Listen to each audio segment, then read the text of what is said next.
Ready. Play. Hi everyone and welcome back to the Power Hour live from the Wimbledon Village. That's right, the Wimbledon Village, just not far away from the courts here at Wimbledon, about a 10-minute walk down the hill of Church Road. Anyway, if you haven't been, please make sure you try and get to Wimbledon at least once in your life. I know it's a bucket list on everyone's list, but don't call me because I've got enough tickets that I have to deal with. Anyway, of course, as I said before the break, we have talking tennis host John Silk on the line. Hi John, how are you? I'm doing good. It's a little bit later here in the evening than where many of your audience will be. But yeah, I'm doing good and enjoying a pretty good tournament at Wimbledon. Yeah, exactly. Okay, John, yes, we are on the same timeline, so it is quite late, but we get to experience Wimbledon. We get to experience just some amazing tennis all throughout the day. So let's discuss the upset win from Elina Svitolina today over Iga Swiatek. What were your thoughts after watching that match? I think you're right. It was an upset. I had Iga in straight sets, as I think many people did. I liked what you were saying a few minutes ago, though, about maybe Svitolina having a purpose. We see it a lot in sport, both individually and teams as well, when there's a purpose involved, such as Naomi Osaka, for example. I remember 2 or 3 years ago in New York, when there's that purpose, it just gives them that extra, I don't know, belief or courage, if you like. And I think it was a courageous display. Svitolina, probably in the past, was known a bit more for her defense and her caution. But it was caution to the wind that I thought she was chucking in the direction of her opponent today. And I guess it was the way to win the match. And maybe Iga felt that at certain times. She still brought her best tennis in the tiebreak. But in the end, it wasn't enough. Yeah, that's right. Yeah, the other day against Belinda Bencic, she also played some phenomenal tennis in the second set tiebreak. And that's when we sort of sat back and went, oh, OK, that's why she's #1 in the world. And also she did it again today. But the thing that I was a little bit confused of was her attitude at the end of the first set, where really she probably lost the match up 5-3 in the first. Just a very negative attitude, particularly towards her forehand. She was looking up at the box a lot. Did you notice that as well? I did, but Rennae, I've got to confess that I got it wrong not just once, but twice today. Because when we had the rain delay and I saw her communicating a lot with the box as they closed the roof, she was speaking to Daria Abramovic as well in her team. And I thought, this has come at a good time for her. She just lost the first set 7-5. And I thought, here we go. We're going to see a reset. We're going to see probably a more comfortable second and third set for the world #1. But again, I got it completely wrong. And she went up a break. She then ceded that advantage, as she did in the first set as well. She had a couple of unfortunate calls that went against her. One was, for example, when she would have won the point. I think it was in the first set when she was already up a break, which actually landed in. But of course, unfortunately, it went against her in terms of the fact it was overruled. And then they had to replay the point. And she would have easily won that point because she was on top of the net. So a couple of things went against her. But you know, hats off to Svitolina, because having lost that tiebreak as well in the manner that she lost it, Svitolina was the one, of course, that lost the advantage there. She was the one who was 4-1 up, and before you knew it, lost that tiebreak 7-5 due to a series of unbelievable forehands, as only Iga can produce. But Svitolina got it back together, and very impressive in that third set. Yeah, it sure was. And yeah, hearing you say that as well, it just makes me think, oh, I can't wait. Hopefully Wimbledon will get electronic line calling at some stage, because I've seen so many sort of wrong decisions made with some umpiring this tournament that it reminds me of how good electronic line calling is, particularly obviously for the players to get it right. So hopefully they'll do that at some point. Okay, I want to move over to court 1. Obviously, Vondrousova had an amazing win over Jessica Pegula. Jessica 4-1 up in the third. You just wonder if she started to really think about the end. We had the roof closed on that court, which took randomly longer than it did on centre court. They were off the court longer, but Jess came back and won the game. So she was up 4-1 and then had a point to go at 5-1. But what did you see from that moment on?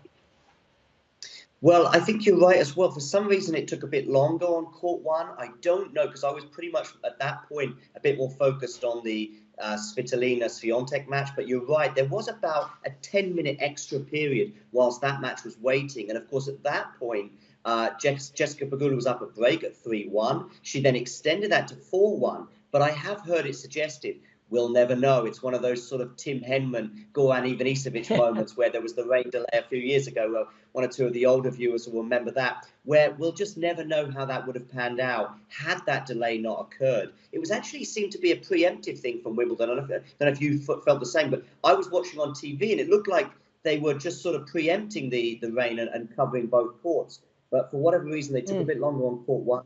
And I have to say, the first set, which I did watch very closely, Vondrousova, again, both of those two matches were ebbing and flowing with changes and twists and turns. 1 minute it was Vondrousova was down a break, then she was up a break, then she'd won the first set. And I love the way the two matches kind of built up to a crescendo at each set, kind of like this. I mean, I'm watching on TV, but and listen, Vondrousova was just amazing at probably the most important moments.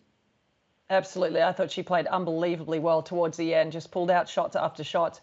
But it is interesting. I mean, obviously for the television coverage in the United States, it was kind of great because you had ESPN1 and ESPN2, and they were both showing both courts. So it kind of worked out fantastically well for the coverage. So if you wanted to watch one, you could definitely flick it over and see.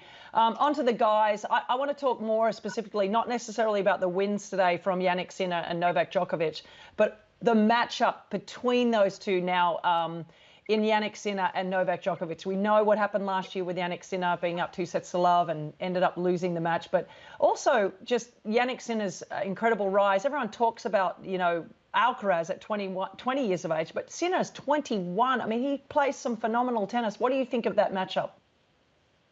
When you were mentioning 20, 21 regarding their ages, I was thinking of Federer and Nadal and Djokovic where they were in the Grand Slam count. It felt very similar. Listen, I do think Sinner has a bit of a better chance than Rublev in every single department, pretty much on all of the three surfaces, but I think it's probably a bit more accentuated on grass and hard court. Rublev is just short of Djokovic. Even Rublev's best strengths get neutralized and in fact get demoralized. And in fact, we saw it today. It was kind of predictable.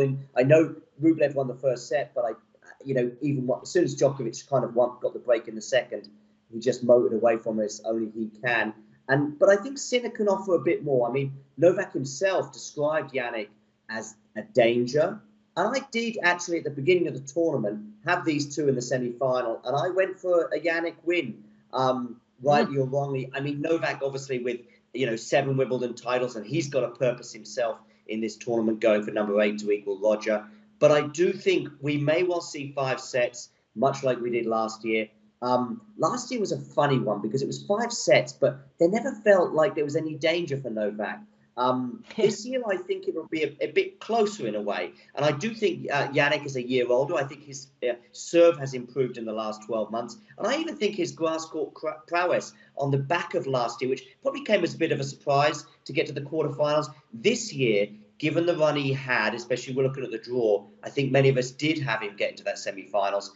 I still probably would go with Novak as being the favourite, despite what I predicted at the beginning of the tournament. But I think it's going to be really close.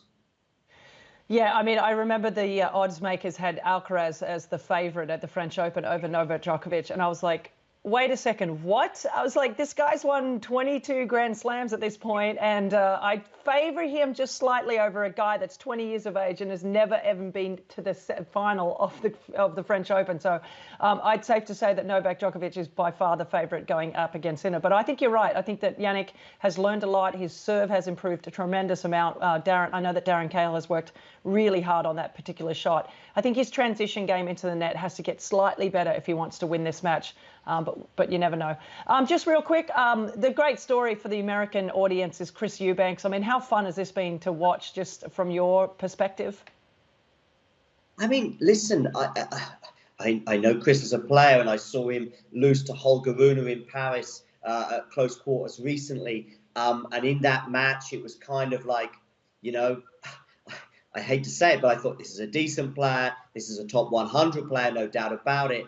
But I just felt as though that was on Rune's racket, and often do feel that way, and still actually felt that way in that match against Tsitsipas of the day in the 4th round. But regarding the match with Medvedev, he did push him close. I think it was last year in the US. They had a first. It was in Miami. Really close. In Miami, exactly, yeah. Sorry, when I say the US, Miami. Yeah, so it was super close in that first set. I do think the randomness from both sides of the net could be interesting, but I do probably favour Medvedev, especially with that cross-court backhand. I do think in the longer rallies, and I even think Medvedev's experience may well count for something here. I mean, 27 years old, he's going from the commentary booth to the quarterfinals at Wimbledon. So there's hope for me, and maybe even a comeback from you, Rennae, as well. Oh, absolutely not. I played today and I know exactly what I'm capable of doing now on a tennis court, and it is not playing competitively. Just real quick, Chris, not Chris, I've got too many Chris's on my hat. John, who do you think is going to win? If you had to pick two winners in the men's and the women's of what you've seen over the last, 7 or 8 days, who would it be? Beginning of the tournament, I went for Rybakina and Alcaraz. Rybakina, I've seen nothing to change my mind. I have seen some of the evidence in the last 9 days, or arguably the last 15 years, that suggests the men's tournament's going to go differently. But listen, I said at the beginning of the tournament, Alcaraz is still there. I do think he's probably the slight favourite over Rune as well. So I'll stick with Alcaraz to win the men's and Rybakina to win the women's.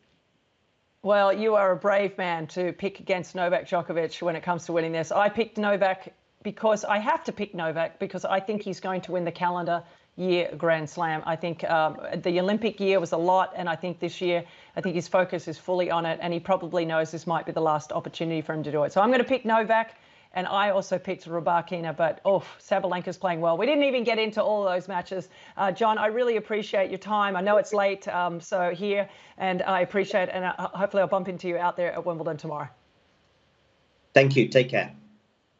Okay, everyone. As I said, we've got a lot to talk about the show because we haven't even talked about the matches for tomorrow. Well, not all of them anyway. So come back here on the Power Hour, and I'm going to get into the matchups tomorrow here at Wimbledon.